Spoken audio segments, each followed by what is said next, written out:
The emergency board meeting notification arrived at 11:43 p.m. on a Sunday, which told me everything I needed to know before I even opened the email. Nobody calls emergency board meetings at midnight on weekends unless they're trying to do something they don't want scrutinized in daylight. The subject line was deliberately vague: urgent strategic opportunity, board vote required. No details, no agenda, just a Zoom link and a meeting time of 1 a.m. with mandatory attendance for all board members and C-suite executives. I read it sitting on my couch in yoga pants with a glass of wine and a cat named Professor Whiskers who was judging my life choices, and I knew immediately that Richard Paulson, our CEO with his private equity background and his complete absence of ethical boundaries, was about to try forcing through a merger deal that would make him extremely wealthy while destroying everything the rest of us had built. I'm Lauren Hastings, and that email arrived exactly 17 days after I'd filed provisional patents on 3 critical pieces of technology that represented the actual value of Helix Innovations, the biotech startup I'd co-founded 6 years ago with 2 other scientists who'd believed that breakthrough medical devices shouldn't be owned by predatory corporations. I wasn't the charismatic founder who did press interviews or the business genius who secured funding. I was Chief Technology Officer, the person who'd spent 6 years in labs and development facilities turning theoretical concepts into functioning prototypes that could actually save lives. I drove a beat-up Honda Accord with 198,000 miles on it and a bumper sticker that said, "I break for science," that someone had given me as a joke. I lived in a small apartment with furniture from IKEA and a kitchen where I mostly made coffee and occasionally remembered to eat actual meals. I wasn't building wealth or status. I was building technology that mattered, and apparently that made me an obstacle to Richard's plans for personal enrichment. Richard had joined Helix 8 months ago when our Series B investors insisted we needed experienced leadership to scale operations and prepare for exit opportunities. Translation: they wanted someone who'd help them cash out fast rather than someone who cared about whether our medical devices actually made it to patients who needed them. Richard came from a private equity firm called Titan Capital Management, specializing in buying struggling companies, extracting maximum value, and selling them to larger corporations before anyone noticed the hollowed-out remains. He had that private equity aesthetic, tailored suits that cost more than my monthly rent, a titanium Apple Watch he checked constantly during meetings, and the ability to describe destroying people's livelihoods as creating shareholder value without visible shame. His first move at Helix was pushing for an acquisition.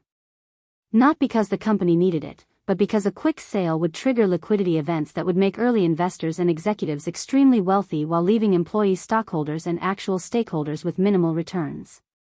He'd been in negotiations for 6 weeks with MedTech Global, a massive conglomerate known for acquiring innovative startups, burying their technology to eliminate competition, and gutting their development teams. Every biotech founder in Silicon Valley knew MedTech's reputation, but Richard didn't care because MedTech was offering a valuation that would net him personally about $8 million from stock options and performance bonuses. 3 weeks ago, I'd caught wind of these negotiations through a friend in finance who'd seen preliminary term sheets. The acquisition terms were catastrophic. MedTech would acquire all intellectual property, terminate most development programs, and retain fewer than 20% of existing employees. The medical devices we'd spent years developing would likely never reach patients because MedTech's business model involved acquiring competitive technologies to protect their existing product lines, not bringing innovations to market. That's when I made a decision that Richard and the board probably should have seen coming but didn't because they'd consistently underestimated the quiet scientist who spent most meetings taking notes rather than talking. I filed provisional patent applications on 3 critical technologies we developed: an advanced glucose monitoring system, a minimally invasive drug delivery platform, and a diagnostic sensor array that could detect multiple biomarkers simultaneously. All 3 patents listed me as primary inventor because I'd led the development teams, done most of the actual design work, and documented everything meticulously in lab notebooks that would hold up under patent office scrutiny. Here's the critical detail that Richard didn't know. Provisional patents establish filing dates and inventor rights independent of employment agreements if the inventor can demonstrate they developed the technology using personal resources or outside the scope of their employment. I'd been careful over the years to do significant development work on my own time, using personal equipment, documenting which innovations came from company-funded projects versus independent research. The 3 patents I filed represented work that straddled that line carefully, with enough independent development to establish my rights as primary inventor while still being core to Helix's product portfolio. Which meant those patents were legally mine, not Helix's, and any acquisition of Helix that didn't properly account for my patent rights would face immediate legal challenges that could tank the entire deal. But let me pause here because about 86% of you are listening to this while doing something else, and you haven't subscribed yet. That's like watching someone play chess against themselves. And then leaving before checkmate. Subscribe right now, not in 5 minutes, not later, right now. Because what happens when a midnight merger crashes into patent law is the kind of corporate chaos that restores your faith in documentation. I joined the Zoom call at 12:58 a.m., coffee in hand, Professor Whiskers sitting on my desk judging the entire proceeding. 6 board members, 4 executives, and our corporate counsel David Morrison, who looked like he'd been woken up for this meeting and wasn't happy about it. Richard started at exactly 1 a.m. Thank you all for joining on short notice. We have a time-sensitive opportunity that requires immediate board approval. MedTech Global has presented a final acquisition offer that expires at 9 a.m. Eastern Time today. The terms are favorable and represent significant value creation for all stakeholders. He pulled up slides showing the valuation, $340 million acquisition price, mostly stock with some cash components, immediate liquidity for early investors and executives. The slides were professionally designed, clearly prepared well in advance, not something thrown together for a midnight emergency meeting. The board needs to vote tonight to approve this acquisition and authorize execution of definitive agreements. Time is critical because MedTech has other acquisition targets and this offer expires in hours. Board member Christine Walsh, a venture capitalist who'd been skeptical of Richard from the beginning, unmuted her microphone. Richard, this is the first time most of us are seeing these terms. Why wasn't this discussed in prior board meetings? Negotiations moved quickly and MedTech required confidentiality during due diligence. Now we need to act decisively to capture this opportunity. What happens to product development and existing employees? Asked Tom Bradford, another board member who actually cared about whether our devices reached patients.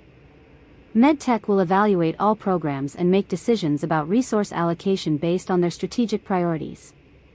That's standard in acquisitions. Translation: they'll kill most programs and fire most employees. I unmuted my microphone.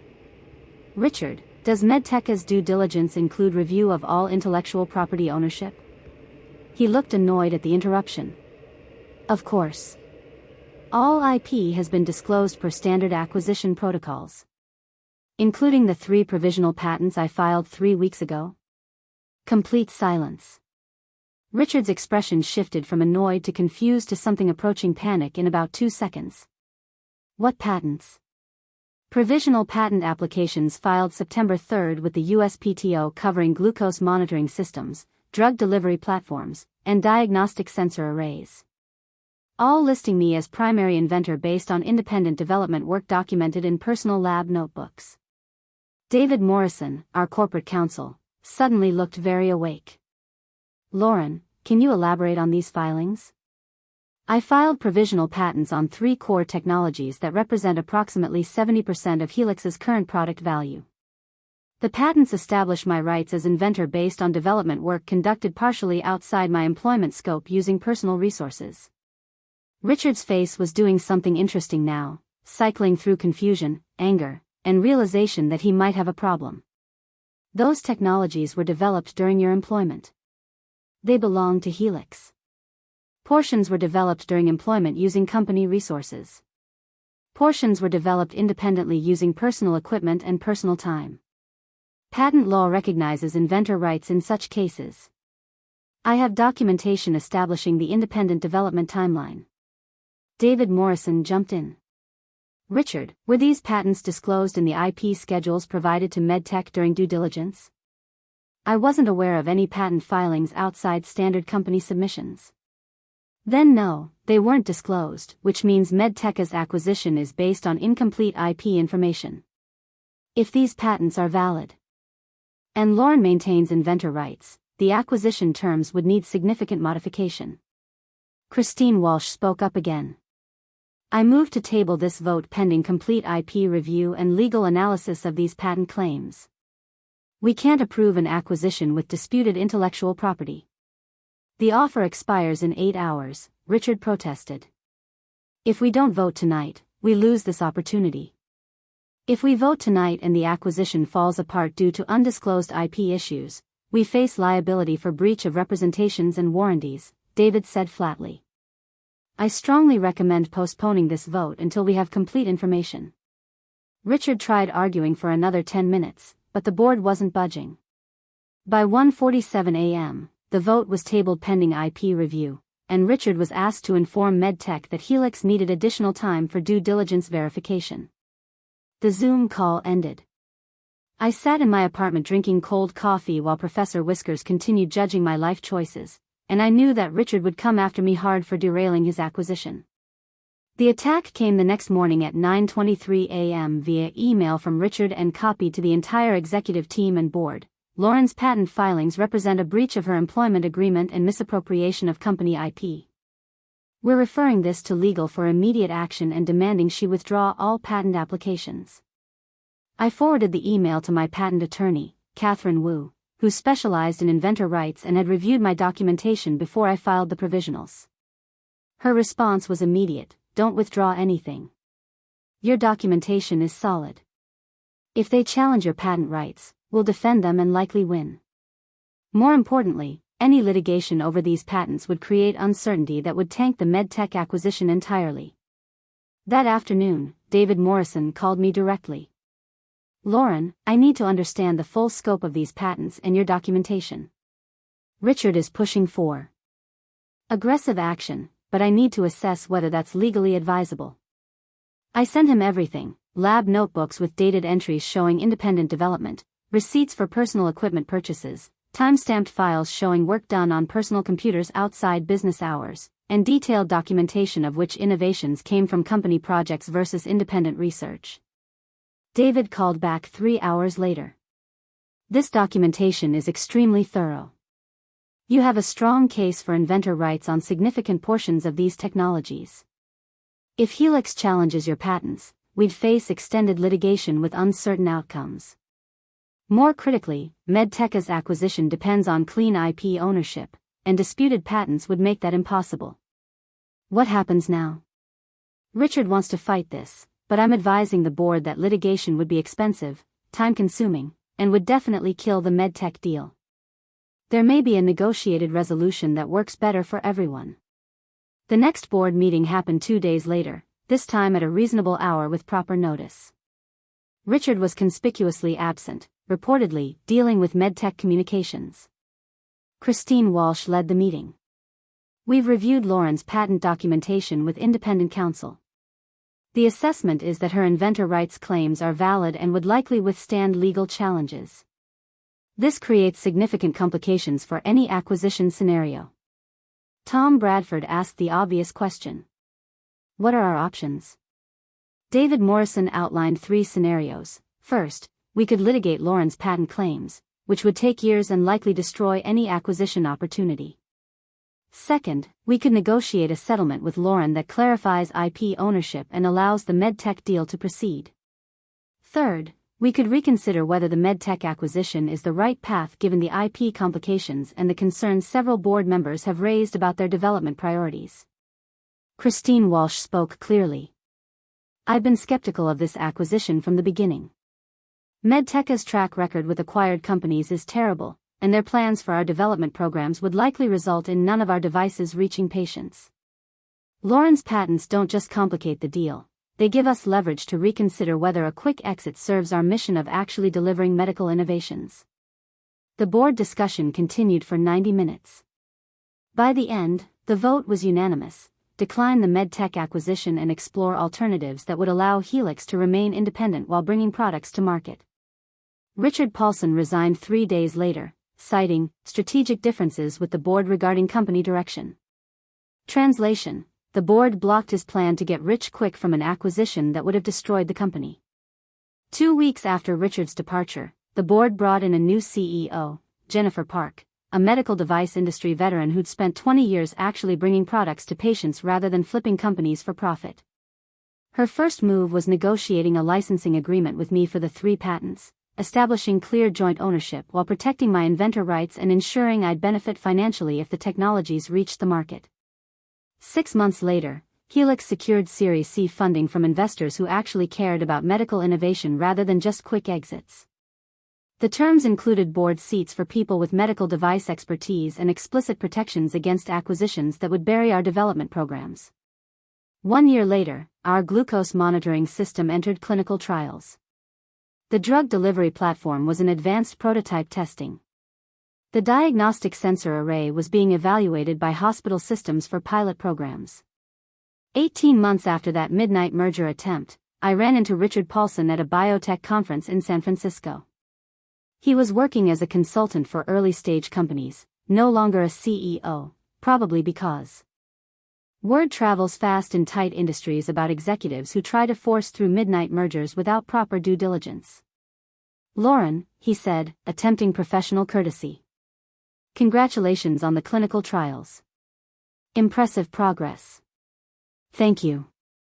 Turns out when you focus on developing technology instead of selling companies, you can actually bring innovations to market. "I heard you negotiated quite a deal on those patents." "I protected my inventor rights and ensured the company could still benefit from the technology." "Everyone won except people who wanted a quick exit." He nodded uncomfortably. "In hindsight, maybe I should have reviewed the IP situation more carefully before pushing for that acquisition.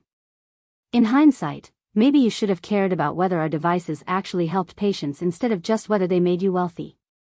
We didn't talk much after that. He moved on to other conversations, probably looking for his next opportunity to extract value from companies built by people who actually cared about their work. 2 years after the midnight merger attempt, Helix went public through an IPO rather than an acquisition. The public offering valued the company at $680 million, double what MedTech had offered, with terms that ensured our development programs would continue and our employees would benefit meaningfully from the success they'd built. My patent licensing agreement meant I owned a significant stake in that success, not through selling out early but through protecting what I'd created and ensuring it could reach the people who needed it. The lesson I learned isn't about revenge, though watching Richard's midnight merger collapse because of patent filings I'd made 3 weeks earlier was deeply satisfying. The real lesson is simpler: your work has value, your contributions deserve protection, and sometimes the best defense against predatory executives is meticulous documentation of exactly what you created and when you created it. Richard thought he could force through a secret midnight merger before anyone had time to question whether it served anyone's interests besides his own. What he didn't count on was a quiet scientist who'd been carefully documenting her work and understood that patent law protects inventors who can prove what they built. Those patents didn't just derail an acquisition. They forced a company to reconsider its entire strategic direction and ultimately choose a path that served patients, employees, and genuine innovation instead of just executive enrichment. Some people call that luck. I call it the consequence of documenting your work, understanding your legal rights, and refusing to let predatory executives destroy something valuable just to cash out quickly. Thanks for staying with this entire story, everyone who understands that innovation belongs to the people who actually create it, not just to whoever controls the company letterhead. If this resonated, if you've ever had your work undervalued or seen executives try to sell companies you built, subscribe and share your story. These workplace justice tales remind us that protection comes from documentation, rights come from proof, and sometimes the best way to stop a midnight merger is to turn on the lights. Remember, document everything you create, understand your inventor rights, protect your intellectual property through proper legal channels, and never let someone else's urgency force you into decisions that destroy what you've built.